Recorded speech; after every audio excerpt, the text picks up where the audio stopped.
Welcome to the Duckpin Podcast with your host, Brian Griffiths. And now, here's Brian. I've been thinking a lot lately about the concepts of keeping your word in politics and political loyalty.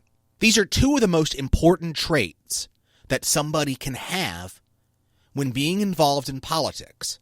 It's also two of the most important things that you can do in life. Keeping your word and being loyal to people that you have committed yourself to is one of the most important things that you can do in order to be somebody who is successful, particularly being loyal to your friends and family. That's not to say that you are blindly loyal to people at all costs, but it does mean that you do not turn your back on people unless they have given you some reason to do so. I think particularly about keeping your word. The number of times in politics where I have seen people go back on their word is very high.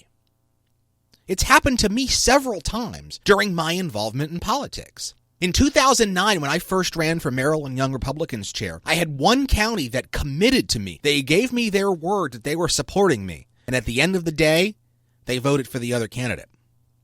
In 2010, when I was running for third vice chairman of the Maryland Republican Party, Collins Bailey, who I was running against at the time, promised me that on the second ballot, if neither one of us won, that he was going to withdraw from the race and endorse me. He withdrew from the race, but then endorsed another candidate.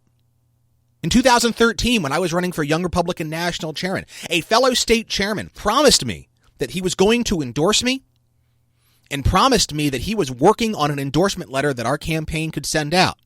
Before I received that endorsement letter, he was announced as a member of the other ticket.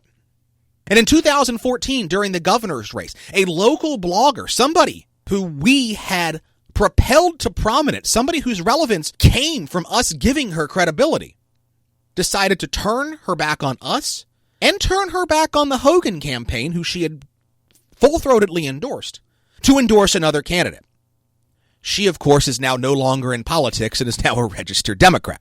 The point being here is that political loyalty and keeping your word are crucial to success in life and success in politics. When somebody gives you their word, you are trusting them to do what they told you they were going to do. And it's the same thing when you give somebody else their word, whether it's you telling them that they're going to do something, or whether you're going to tell them you're supporting them for a particular position or on a particular issue. Your word is your bond. And if you do not keep your word, you are of no political value to a lot of people. People have to trust you in order to be able to work with you politically. I understand that's a hard concept for some people, particularly at a time where Donald Trump is such a prominent person, when Donald Trump is somebody who has never been loyal to anybody but expects full-throated loyalty to him. If you get involved in politics, and I encourage you to do so because it's a worthwhile thing to be involved in, please, whatever you do, make sure that if you give your word to somebody, that you keep it. Nobody wants to work with a politician or somebody in politics who violates that sacred trust. This has been the Duckpin Podcast. Don't forget to subscribe and download